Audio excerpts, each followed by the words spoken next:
नमो अरिहन्ताणं नमो सिद्धाणं नमो आयर्याणं नमो उवच्छायाणं नमो लोये सौवसाहूणम्।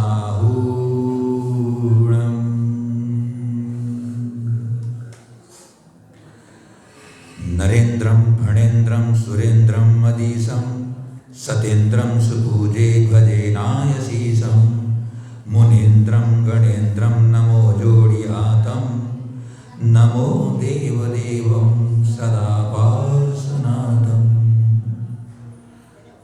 बोलिए श्री अनंतानंद सिद्ध परमेष्टि भगवान की, श्री चौबीसों तीर्थंकर भगवान की, श्री पंच परमेष्टि भगवान की जय। देवादिदेव एक जनाट श्री आदि ब्रह्मादिनाथ भगवान की जय। देवादिदेव एक जनाट कल्पतरु श्री पार्श्वनाथ भगवान की जय। अनेकांत स्याद्वादमय जिनवाणी मातेश्वरी की जय। परम पूज्य प्रातः स्मरणी त्रिकाल वंदनी श्रवण शिरोमणि योगेंद्र चूड़ामणि धर्म साम्राज्य नायक युग प्रवर्तक गुरु नाम गुरु मुनिकुल पितामह जिनवाणी संरक्षक तीर्थ उद्धारक संस्कृति संवर्धक जीवंत समय सार घोरादि घोर उपसर्ग परिसजेता श्री निष्कितवत्कर्ता सम्यक्त रत्न समाधि सम्राट प्रथमाचार्य चारित्र चक्रवर्ती आचार्य श्री शांति सागर जी महामुनिराज की जय। परम पूज्य सरल स्वभावी वात्सल्य वारिधि जन धर्म प्रभावक पंचम पट्टाधीश परम उपकारी गुरुवर्य आचार्य श्री वर्तमान सागर जी महामुनिराज की, श्रीमद जैन धर्म की, परम पूज्य मुनि श्री पुरुषार्थ जी महाराज की जय। परम पूज्य मुनि श्री अर्पित सागर जी महाराज की जय। मुनि संत की जय। तज्जयति परम ज्योति समं समस्तैरनंत पर्यायै दर्पण तल इव सकला प्रतिफलति पदार्थ मालिका यत्र।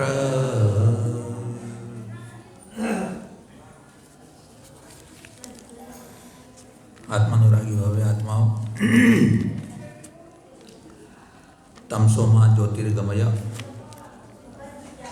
मुझे अंधकार से प्रकाश की ओर ले चलो।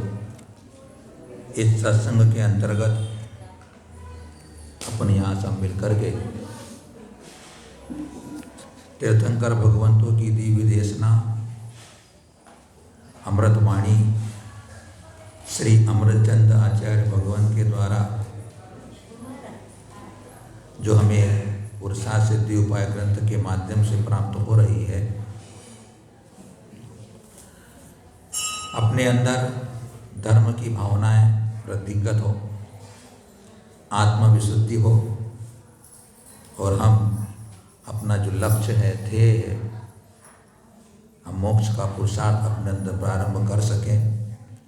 यह सब हमें बोध प्राप्त हो रहा है। भाद्र पक्ष का शुक्ल पक्ष आज से प्रारंभ हुआ है। भाद्र पक्ष को सभी पक्षों में पवित्र, उत्कृष्ट और श्रेष्ठ माना गया है।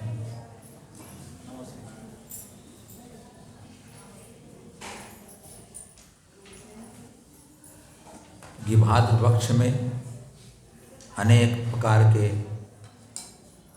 पर्व, त्योहार, उत्सव और व्रत आते हैं। इतने व्रत आदि अन्य माह में नहीं आते हैं, इसलिए सभी माह का राजा भाद्र पक्ष को कहा गया है। भद्रता को लाने वाला है। भाद्र पक्ष भद्रता को प्रकट करने का यह पर्व या माह है। आज से शुक्ल पक्ष की अपेक्षा से 16 कांड जो व्रत करते हैं, 16 दिन का करने वाले आज से 16 कांड पर्व का वो भी व्रत करने वाले प्रारंभ कर रहे हैं। 148 प्रकृतियों में एक तीर्थंकर प्रकृति ऐसी प्रकृति है जो महापुण्य वाली, महापुण्यशाली प्रकृति के नाम से जानी जाती है। और भी पुण्य प्रकृतियां हैं, लेकिन सातिशय अगर पुण्य प्रकृति का नाम आता है तो एक तो तीर्थंकर प्रकृति का और आहारक दिक्, आहारक शरीर और आहारक अंगोपांग, इन दो का नाम भी पुण्य प्रकृतियों में आता है विशिष्ट प्रकार की।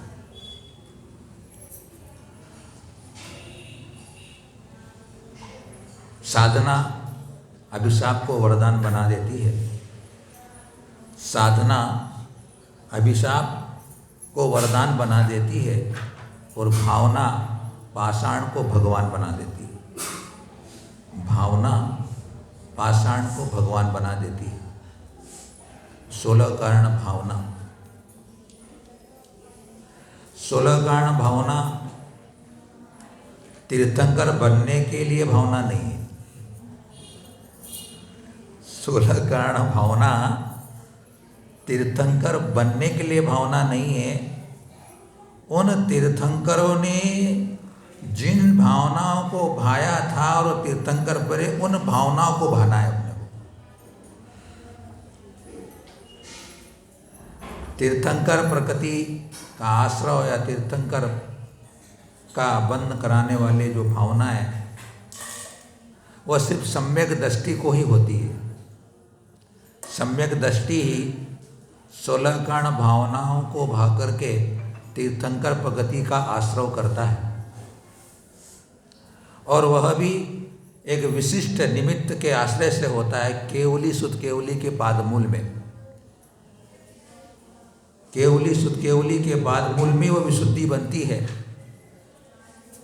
कि वो जो भावना भाने वाला जो महापुरुष है, भव्य आत्मा है, वह भावना करता है कि ये भगवान, संसार के सारे जीव दुखी हो रहे हैं, सारे जगह अज्ञान और मिथ्यात्व का सारा वातावरण फैला हुआ है। आपके द्वारा जैसे अज्ञान का अंधकार दूर हुआ, मिथ्यात्व चला गया और लोग सन्मार्ग को प्राप्त करके अपने जीवन को परम सुखी बना रहे हैं, मेरी भी ऐसी भावना है कि मैं भी ऐसे लोगों का आत्मकल्याण करूं। मेरी भावना में पंक्ति आती है कि सुखी रहे सब जीव जगत के। एक प्रकार की उदात्त भावना होती है ये वाली कि कोई भी प्राणी दुखी न रहे, सब सुखी रहे। तो सभी सुखी रहने के लिए तो एक मुक्ति का मार्ग बताने वाला ही सबको सुखी कर सकता है। सबको सुखी करने की सामर्थ्य जो मुक्ति का मार्ग बताते हैं तीर्थंकर आदि महापुरुष, वही सबको सुखी करने की तरकीब या उसका रास्ता बता सकते हैं। तो तीनों सम्यक दर्शनों में, उपसम सम्यक दर्शन में, छायोपसमिक सम्यक दर्शन में और छायिक सम्यक दर्शन में वह सामर्थ्य होती है कि वह दर्शन विशुद्धि आदि भावनाओं को भा करके उस आत्मा में आश्रय होता है।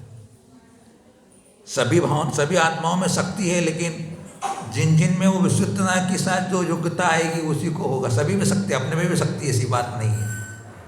हम भी तीर्थंकर बन सकते हैं। वर्तमान में अपने पास अभी केवली सुत केवली का पादमूल नहीं है, लेकिन जब कभी संयोग मिलेगा और उनका सहयोग मिल जाए, अभी यहाँ की भावना की हुई है, संस्कार किए हुए हैं, अपने अंदर भाए हुए हैं, तो हो सकता है कि वो योग्य सारे साधन जुट जाए अपने लिए, ऐसे योग्य निमित्त और उपादान का संयोग बन जाए और मेरे को भी तीर्थंकर प्रकृति का आश्रय हो सकता है। बनाए ना अपने भावना पाषाण को भगवान बना सकती है, तो भावना हमें भगवान भी बना सकती है। 16 कारण भावनाओं में सम्यक दर्शन विशुद्धि भावना के साथ दूसरी जो भावनाएं भा ली जाती है तो तीर्थंकर प्रकृति का आश्रय हो जाता है। 16 ही भावनाओं को भाने का कोई नियामकता नहीं है कि 16 ही भावनाओं को भाएंगे तो तीर्थंकर प्रकृति का आश्रय होगा। दर्शन विशुद्धि के साथ दूसरी कोई भी भावना अगर भा ली जाए तो वह उस तीर्थंकर कर्म के आश्रय में सहायक हो जाती है। तो दो चार मिनट की चर्चा अपन दर्शन विशुद्धि पर करें, क्योंकि बेसिक तो वही है। दर्शन विशुद्धि भावना में होना क्या चाहिए? सामान्य से तो यही कहा जाता है कि जो सम्यक दर्शन है वह 25 दोषों से रहित होना चाहिए और 8 अंगों से सहित होना चाहिए। ऐसी जो भावना होगी वह दर्शन विशुद्धि भावना कहलाएगी, शास्त्र की बात है। लेकिन और ग्रंथों को पढ़ते हैं, सुनते हैं, संतों की वाणी को भी पढ़ते हैं तो मालूम पड़ता है कि दर्शन विशुद्धि भावना का मतलब है कि जो तीर्थंकर भगवान हैं उनके जो 34 अतिशय हैं उन 34 अतिशयों का चिंतन करना। 34 अतिशय जो उनके बताए गए तीर्थंकरों के, उनको मन से स्पर्श करना। तीर्थंकर भगवान का या जो आत्मा का स्वरूप है उनका चिंतन करना। जितनी बार तीर्थंकर भगवान को आप नमस्कार करोगे उतने नमस्कार करने से आत्म विशुद्धि बनेगी। जितनी बार प्रभु को स्मरण करोगे आप उतनी बार भावनाओं के माध्यम से आपके अंदर दर्शन की विशुद्धि बनेगी। बार बार उनके जो अनंत चतुष्टय का स्वरूप है, अनंत चतुष्टय स्वरूप को बार बार विचारना। भावना का मतलब क्या होता है? अनुप्रेक्षा को भावना कहते हैं, अर्थात पुनः पुनः विचार करना, पुनः पुनः विचार करना। एक बार भाने का मतलब वो तो वहाँ जाकर के भावना करता है, लेकिन वह सतत चलती रहती है उन जीवों को, तो वहाँ जाकर के उसको वो काम कर जाती है।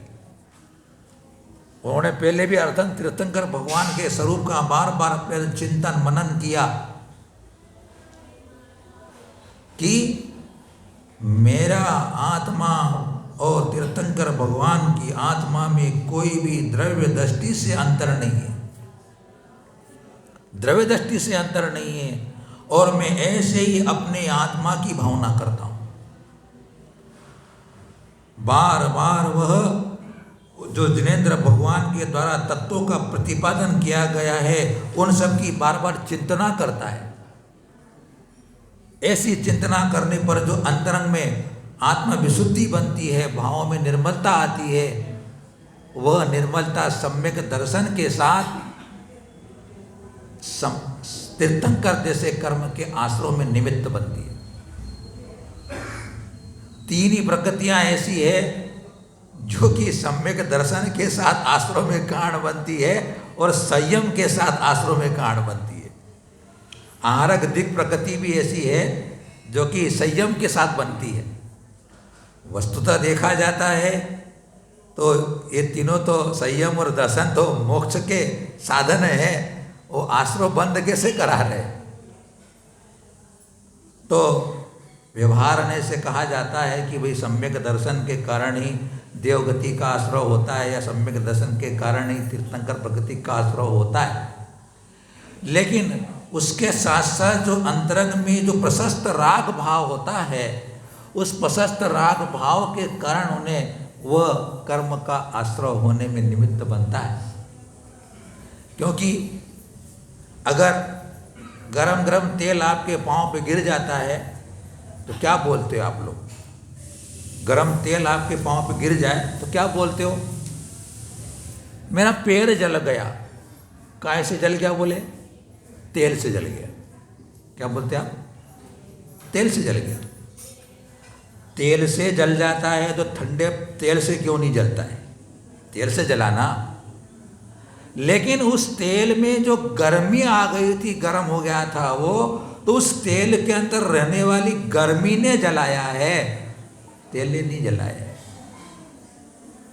उसी प्रकार सम्यक दर्शन के साथ जो आचार्यों ने कहा, हमें गुरुदेव कहते हैं कि वस्तुतः 16 कारण भावनाओं में तीर्थंकर प्रकृति की भावना करना विशिष्ट संक्लेश परिणाम। क्या कहा गया? विशिष्ट प्रकार का प्रशस्त संक्लेश परिणाम होता है, तो वहाँ वो विशिष्ट प्रकार का विशिष्ट संक्लेश परिणाम होता है, वो आश्रम में निमित्त बन जाता है, वस्तु स्वरूप ऐसा होता है। लेकिन कहा जाता है कि सम्यक दर्शन से या दर्शन विशुद्धि भावना से आश्रव होता है। तो संक्षेप से अपन ने यहाँ की भूमिका की बात की है। समय समय पर चर्चा भावनाओं की चलती रहेगी थोड़ी थोड़ी, जिससे कि जो व्रत करने वाले हैं उनको भी दर्शन भावना आदि भावनाओं का थोड़ा थोड़ा स्वरूप उनके दिमाग में आता रहे, चिंतन करते रहें। तो जितनी भावना भाते हैं उतनी ही अंदर की विशुद्धि बढ़ती है, दृढ़ता बढ़ती है। आयुर्वेदिक शास्त्र में मर्दनम गुणवर्धनम, क्या सिद्धांत बताया औषधि के संबंध में? मर्दनम गुणवर्धनम।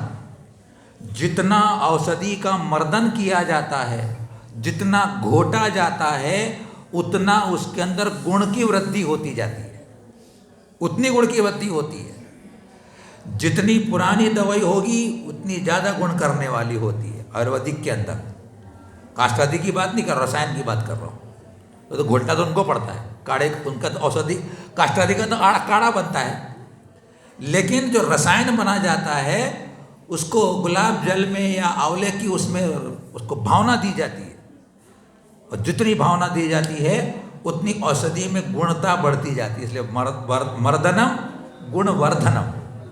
जितनी भावना भाएंगे, प्रशस्त भावना भाएंगे, अंदर विशुद्धि बढ़ती जाएगी और अपने अंदर सारी योग्यता प्रकट होती चली जाएगी।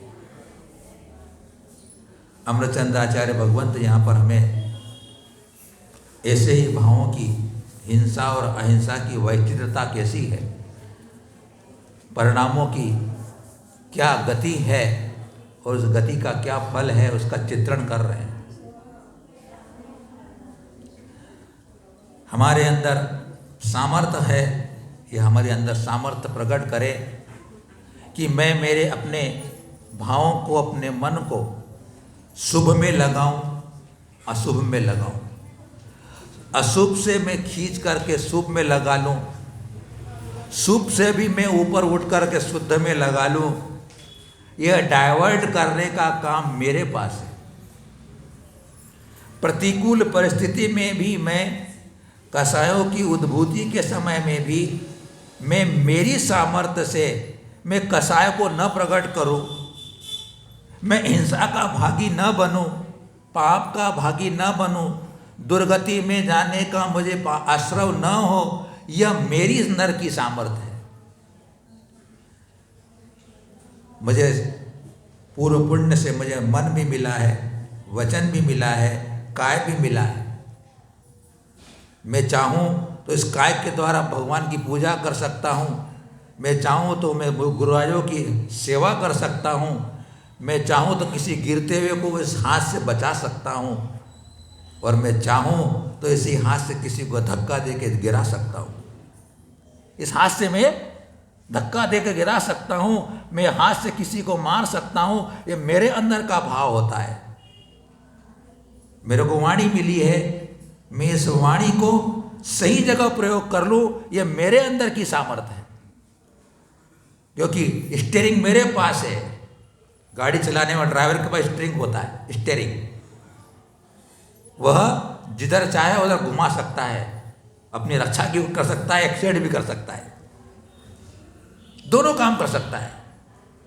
तो मैं वचन प्रभु की स्तुति में लगाऊं, पूजा में लगाऊं, गुणीजनों के गुणों के गुणानुवाद में लगा दूं, ये मेरे वचन का प्रयोग होगा।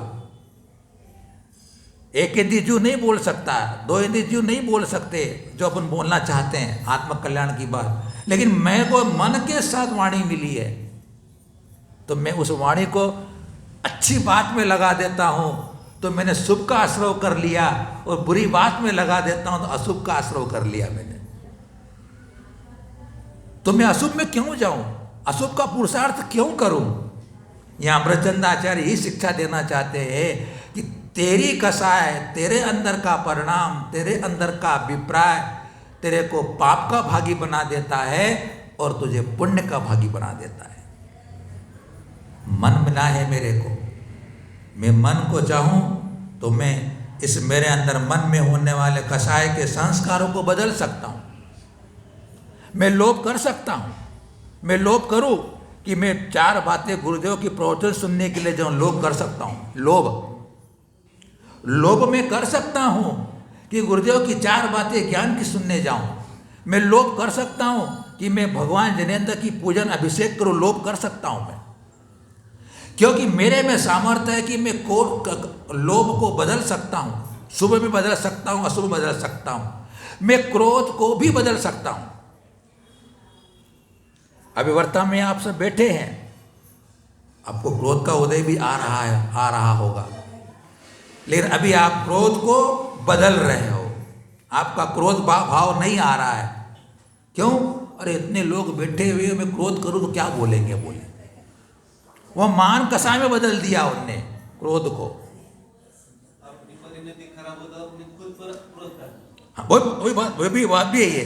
क्रोध करना हो तो अपने पे करो। वो भी मेरे बात चिंतन में था बात। क्रोध करना हो तो दूसरे पे क्रोध क्यों करते हो?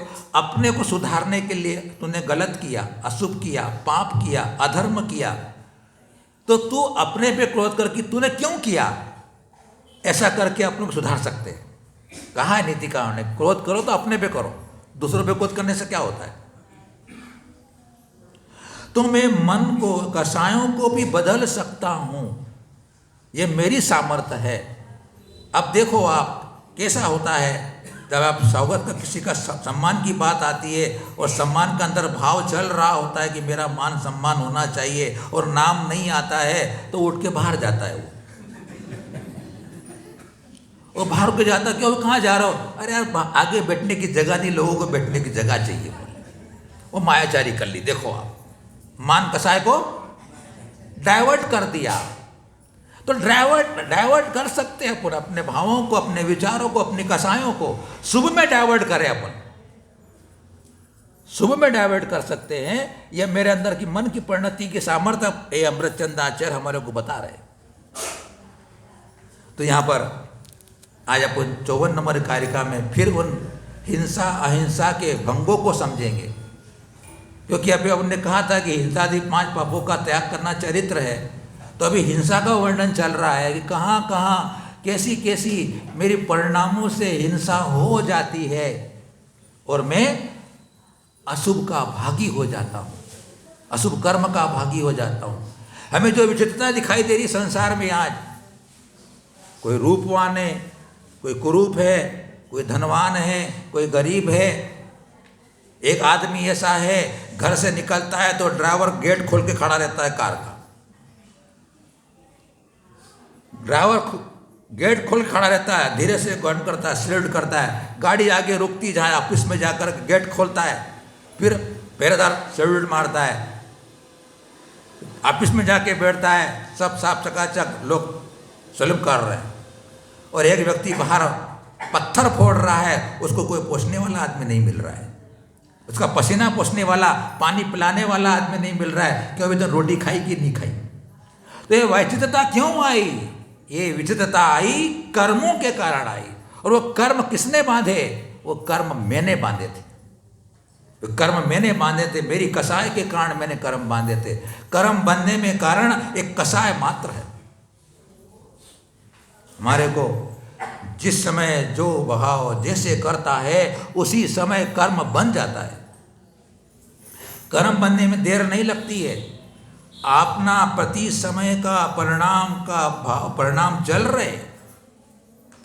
आप सोए हुए हो तब भी परिणाम चल रहे, आप गर्भ में हो तो भी परिणाम चल रहे, आप कामे में चले गए आपके परिणाम चल रहे। उन परिणाम के जैसे होंगे ऐसे तुम्हारे को कर्म बन रहे हैं प्रति समय। न कर्म का बंद होता है, न कभी उदय आना बंद होता है, न किसी बनिए का ब्याज बंद होता है। ब्याज और बाल कभी बढ़ाना बंद नहीं होते। बाल और ब्याज, आपने सेविंग बनाई, आपको नहीं इधर बोलना पड़ेगा, आपने सेविंग बनाई, सेविंग बनाने के साथ ही आपको पता नहीं चल रहा है कि अंदर का बाल बढ़ गया है। इसलिए कहा है कि बाल और ब्याज, दुकान में ब्याज उधार लेने वाला व्यक्ति आया और आपसे उन्हें 1 लाख 2 लाख रुपए ब्याज पे ले लिए, वो दुकान से उतरा नहीं कि उसका तो ब्याज का मीटर चालू है।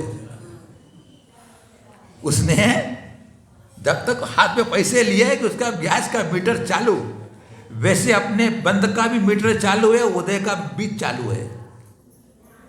लेकिन उदय में आने पर, कर्मों के उदय आने पर मैं अपने भावों को संभाल लूं, ये मेरी सामर्थ्य होगी। उदय तो कभी रुकने वाला नहीं है। अलंग शक्तिर भवितव्यतेयम, कोई भी स्थिति बन जाए, कर्म का उदय आता है तो बिना फल दिए नहीं जाता है। कर्म सिद्धांत की बात है, बिना फल दिए नहीं जाएगा। अब मैं फल में जुड़ा न करो, ये मेरे अंदर के परिणाम, मेरे अंदर का पुरुषार्थ, मेरे अंदर की सामर्थ्य है कि मैं उस परिणाम में, उस उदय के कर्म के फल में अपने को रागी द्वेषी न करूं। कर्म तो जड़ है, उसको क्या मालूम कि महाराज इसको मैं उदय में क्यों हूं। बोले महाराज इनके उदय में पाप कर्म उदय क्यों हो, उनको कर्म को नहीं मालूम है। लेकिन महाराज को मालूम है कि यह पाप का उदय है। महाराज को मालूम है कि दुख आया है वो पाप का उदय है, ये मैंने ही कमाई की है मेरी, और मैंने कमाई की तो उसे मैं ही भोगूंगा। तुम कमाते हो, पड़ोसी तुम्हारा नहीं खाता है। तुम कमाते हो, पड़ोसी नहीं खाता है। हमने कमाया है, हम खाते हैं। तो भावों को ठीक रखें।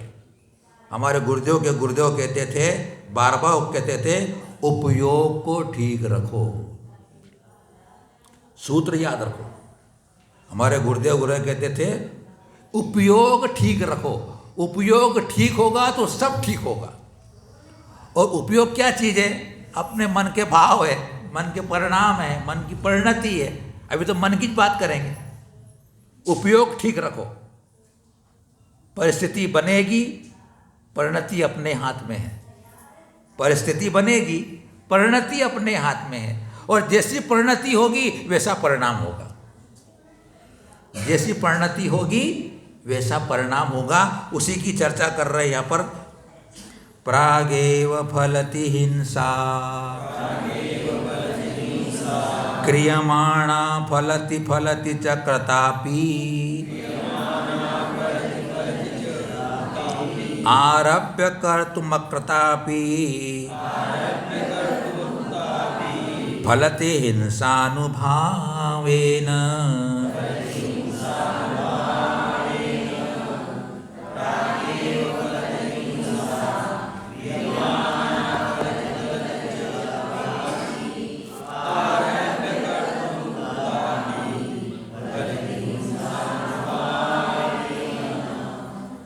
प्रागेव हिंसा फलती, कोई हिंसा पहले ही फल देती है। क्रियमाणा फलती, कोई हिंसा करते करते फल देती है। कृता भी फलती, कोई हिंसा करने पर फल देती है। च आरभ्य कर्तुम, और कोई हिंसा आरंभ करके अकृता अपि फलती, बिना किए भी फल देती है। हिंसा अनुभावे न फलती, सिद्धांत कह दिया कि हिंसा भावों के अनुसार फल देती है। हिंसा भावों के अनुसार फल देती है। कैसा भाव है वैसा फल मिलेगा। बीज कर्म है और उसका फल मेरे परिणाम है। बीज कर्म है, उसका फल मेरा परिणाम है। उन परिणामों को मैं संभाल सकता हूं। तो 4 भंग बना रहे हैं अपने कि कोई हिंसा तो पहले ही फल देती, हिंसा नहीं हुई फल दे दिया। कोई हिंसा करते करते फल दे देती है। हिंसा कर रहा है और वह फल दे रही है। तीसरा बिंदु बताया, कोई हिंसा करने पर फल देती है। हिंसा कर ली, उसके बाद फल मिल रहा है। और चौथी है कि हिंसा प्रारंभ कर ली लेकिन बिना किए भी फल दे रही है।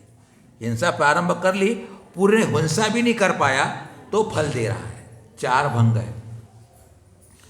शुरू के 3 भंग तो है समरंभ, समारंभ, आरंभ वाले। शुरू की 3 हिंसाएं कैसी है? समरंभ, समारंभ, आरंभ। समरंभ का समझते आप लोग कि किसी भी पाप को करने के या पुण्य के, दोनों बात कर लो, कोई भी सामान्य कथन करेंगे। आपने कोई भी कार्य करने का मन में संकल्प कर लिया कि मुझे मानो कि झाड़ू लगाना है, झाड़ू लगाने का आपने मन में विचार कर लिया, इतने मात्र के विचार को कहते समरंभ। और आपने समरंभ कर लिया तो मन में विचार कर लिया है तो झाड़ू लगाने संबंधी पापाश्रव हो गया। झाड़ू लगाने का मन में विचार किया है, समारंभ संबंधी वह आश्रव हिंसा का हो जाता है। फिर समारंभ, अब झाड़ू लगाने का मन में विचार किया है तो झाड़ू का इंतजाम करना, झाड़ू जुटाना और सुपड़ी 2 लगती है। यहाँ पे देखा हमने, यहाँ पे सुपड़ी साथ में चलती, दोनों का जोड़ा है। तो दोनों साधन आपने जुटाया या जो भी सफाई करने का साधन आपने जुटा लिया, वह कहलाता है समारंभ। और जब आपने झाड़ू लगाना शुरू कर दिए, झाड़ू लगा रहे हैं, वह आपका आरंभ। सभी में हिंसा हो रही है, मन में विचार किया, साधन जुटाया और आप प्रारंभ कर दिया। तो उदाहरण पहली वाली हिंसा के संबंध में बताते हैं कि कोई हिंसा पहले ही फल देती है। पहला भंग क्या है? कोई हिंसा पहले ही फल देती है। हिंसा नहीं हुई और फल पहले ही दे रही हो। मन में एक कहानी सुनी हो कभी आप लोगों ने कि जंगल के अंदर शेर को खरगोश मिल गया और शेर खरगोश को बोलता है कि मैं तो खाऊंगा तेरे को, बोले तेरे को मैं खाऊंगा। तो खरगोश बोलता है भाई तुम तो खाओगे, लेकिन जो वन का राजा है उसने मेरे को पहले बोल दिया भाई तेरे को खाऊंगा। तो मैं थोड़ा काम से आ गया हूँ, इसलिए मैं वहाँ जा नहीं पाया। मैं अभी वन का राजा मेरे को मिल गया था, उसने कहा तेरे को खाऊंगा। अरे वन का राजा तो मैं हूँ, शेर बोलता है। बोले वन का राजा तो मैं हूँ और दूसरा वन का राजा कौन हो सकता है? बोले हाँ वहाँ रहता वन का राजा। बोले तो सिंह ने खरगोश को खाने का मन में विकल्प कर लिया, अभी खाया नहीं है। तो बोले मेरे को दिखाओ कहाँ है वन का राजा। बोले तो बोले कुएं के अंदर है। बोले तो बोले चलो। तो खरगोश उस सिंह को कुएं के पास ले जाता है और कहता है देखो आप कुएं के अंदर देखो सिंह है। बोले तो सिंह जैसे देखता है तो उसको अपनी परछाई दिखती है। तो परछाई देखने पर वह सोचता है कि बिना उसको विचार ही नहीं आता उस समय कि अरे ये सामने मेरा वन में तो वन का राजा, मेरे राजा कैसा आ जाएगा। बोले उसको देख करके उछाल मारता उसको पकड़ने के लिए, मारने के लिए। तो उसने खरगोश को खाने का मन में विकल्प किया, हिंसा कर नहीं पाया। उस हिंसा के भाव से बंधा हुआ कर्म उसे उसी समय फल दे करके वह सिंह को वापस मृत्यु के गाल में ले जाता है। तो ऐसा जो परिणाम, जब परिणति बनेगी, वह कहलाएगी कि हिंसा पहले ही फल दे देती है। दूसरा भंग बहुत मजेदार है, वह है समारंभ का। मतलब कि समारंभ में क्या होगा कि साधन सामग्री का संग्रह करता हुआ जीव हिंसा भाव को प्राप्त होता है। तो इस सिद्धांत याद रख लेना आपने कि आपके प्रति समय के जैसे जैसे परिणाम चल रहे हैं, कर्म बंध चालू है। प्रति समय के परिणाम, एक एक समय का, सेकंड का नहीं, प्रति समय के परिणाम चल रहे अपने अंदर। उन तरतमता के अनुसार मेरे कर्म बंध बंध रहा है। अपन मोटे स्तर पर स्तर पर चर्चा कर रहे हैं। तो उसने साधन सामग्री जुटा रहे हैं, वो सामग्री हिंसा करने के लिए, तो उस जीव को उस हिंसा के भाव को प्राप्त हो रहा है। अनंतर उसके फल को प्राप्त होता है, यानी हिंसा के साधन जुटाने के बाद फल को प्राप्त होता है। तो उसको कहते हैं भाव हिंसा का अनुवर्तन। पहले संकल्प किया, साधन जुटा रहा है, और उसको फल कैसे मिलता है? उदाहरण बताते हैं यहाँ पर। कोई पुरुष दूसरों का घात करने के लिए छुरी की धार को पेनी कर रहा है। छुरी से काटना, किसी को मर्डर करना है तो धार अच्छे से कर लूँ उसकी मैं, तो वो साधन क्या हुआ? छुरी हुआ। हिंसा करने का भाव समारंभ हुआ, आरंभ कर रहा है, छुरी को तेज कर रहा है। तेज करते करते उसका उपयोग घटा और वही छुरी उसको लग गई, वह छुरी उसको ही लग गई, तो उसको इस प्रकार से खुद को वह घात को प्राप्त हो जाता है। तो दूसरा भंग बनता है, हिंसा करते करते फल मिल गया। हिंसा करते करते फल मिल गया, क्योंकि हिंसा का भाव किया, हिंसा करने के साधन जुटाए, साधन जुटाने में पैना बनाया और चूका, उससे खुद को लग गया, प्राणघात होता है या कोई भी अपघात हो जाता है, तो फल उसको मिल गया करते करते। तीसरी वाली है आरंभी हिंसा है। उसमें हिंसा कार्य के पूर्णता होने पर वो फलवती होती है। हिंसा कार्य पूरा हो गया, उसके बाद में अपना फल दे रही है। तो जब अशुभ तेजस निकलता है, अशुभ तेजस निकल करके सारे 12 योजन के जीवों को मार करके नष्ट करके वापस मुनिराज के शरीर में प्रवेश करता है, तो प्रवेश करते के साथ मुनिराज को भी अंत करता है और वह नरक को प्राप्त होता है। तो वह हिंसा का परिणाम हिंसा करने के बाद फलवती हो रही है। ये सब जगह सामान्य घट जाएगा, हिंसा कर लिया, उसका फल बाद में मिल रहा अपने। और चौथा वाला भंग है कि हिंसा का आरंभ कर लिया, लेकिन वह कार्य किसी कारणवश पूरा नहीं कर पाया, और पूरा न करने पर भी वह हिंसा उसको फल दे रही है। पौराणिक कथा से इस बात की सिद्धि होती है। रावण का विमान गुजर रहा था आकाश से, कैलाश पर्वत के ऊपर बाली मुनिराज ध्यान कर रहे थे। जहाँ मुनिराज ध्यान कर रहे होते, रिधिधारी मुनि आदि होते हैं, चैत्यालय बने हुए होते हैं, ऊपर से विद्याधरों का विमान नहीं जाता है। विमान रुक गया तो वह रावण कुपित होता है, कौन है जो मेरे विमान को रोकने वाला है, कुपित हो जाता है। तो विद्या से जानकारी मिलती है कि यहाँ पर बाली मुनिराज तपस्या कर रहे हैं और ये कैलाश पर्वत है। तो पूर्व का बैर बना हुआ था रावण का, बाली से पूर्व का बैर बना था, क्योंकि रावण ने बाली की बहन को अपने विवाह के लिए मांगा था और कहा था कि तुम मुझे नमस्कार करो, मेरी अधीनता स्वीकार करो। लेकिन बाली राजा ने कह दिया कि मैंने तो नियम ले रखा है कि देवता गुरु के अलावा किसी को नमस्कार नहीं करूंगा मैं। तो अपने भाई श्री गुरु को कहता है कि देखो भाई, मेरा तो नियम है, मैं तो रावण की अधीनता स्वीकार करूंगा नहीं ना, मैं नमस्कार करूंगा। अब बहन की बात है, तुमको शादी करना हो तो करो, मैं तो कोई नमस्कार करूंगा नहीं, मैं दीक्षा लेने जाता हूँ।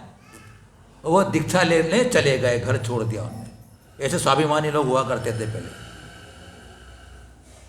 तो कठोर तपस्या की तो रावण को ये बेरा, अरे ये तपस्या कर रहा है, मेरे को नमस्कार करने की बात आई तो तपस्या करने के लिए यहाँ बैठा है, देखता हूँ इसको क्या है, इसके अंदर तपस्या उसका महत्व बोले। क्रोध का भाव आ गया, इनको मैं अभी नष्ट करता हूँ।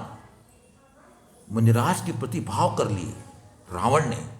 देखो साहब, ये बेर और कसाय बड़ी खतरनाक होती है, विवेक खत्म कर देती। मुनि के प्रति भाव कर लिया, भावलिंगी मुनि, रिद्धिधारी मुनि। विद्या का अहंकार था उसके पास, वो कैलाश पर्वत के नीचे घुस जाता है कि इनको पर्वत से उठा के फेंक दूंगा, बोले नष्ट कर दूंगा मैं। पर्वत पर भरत के द्वारा बनाए हुए चैत्यालय भी है, बताइए, प्रतिमाएं विराजमान है। उन प्रतिमाओं को ध्वंस करने का भाव भी रावण को हो गया। वो घुस तो गया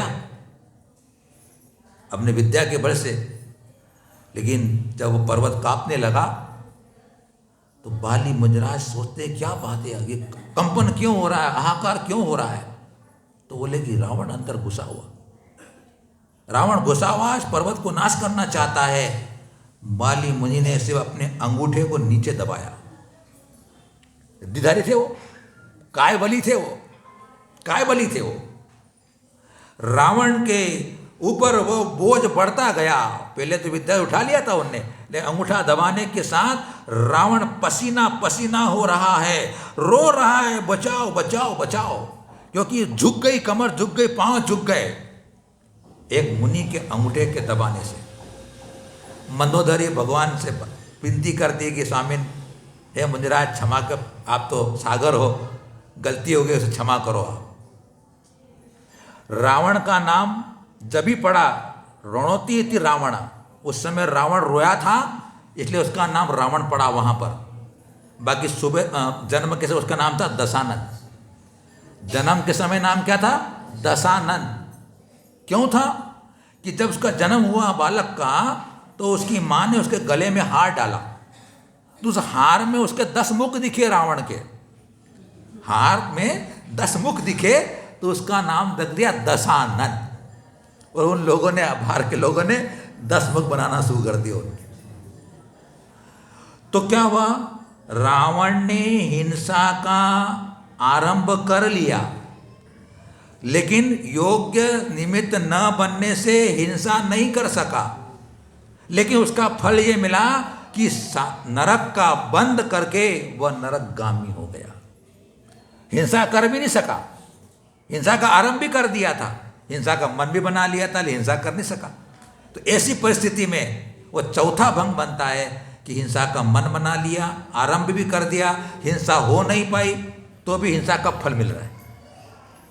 ऐसे परिणामों की विचित्रता, कसायों की अनेक प्रकार की परिणति, मैं जब अशुभ की जितनी चर्चा कर रहा हूँ, ऐसे शुभ में भी लगा सकते हैं कि मैं अच्छे कामों में भी, पुण्य का आश्रय करने में भी इन बातों को लगा सकता हूँ। अभी हिंसा का प्रकरण चल रहा है इसलिए हिंसा की चर्चा चल रही है, लेकिन हिंसा की चर्चा करना ज़्यादा जरूरी है।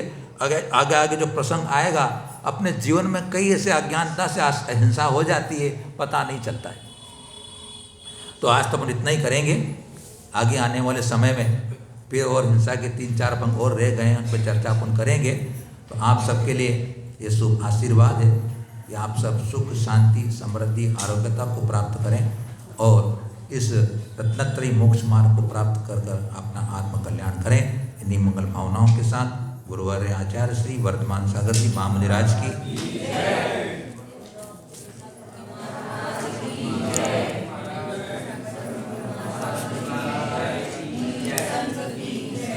16 तारीख कल शनिवार का दिन महामना श्रवण संस्कृति के श्रवण नक्षत्र प्रथमाचार्य चारित चक्रवर्ती आचार्य श्री शांति सागर जी महाराज ने अपना यहाँ से लोकोत्तर प्रयाण किया था। अपनी इस अचेतन जड़ देह को छोड़ करके अपने चैतन्य आत्म स्वभाव में लीन होकर के वे निर्वाण को प्राप्त हुए थे। तो इस पावन अवसर पर अब सब उनके प्रति श्रद्धांजलि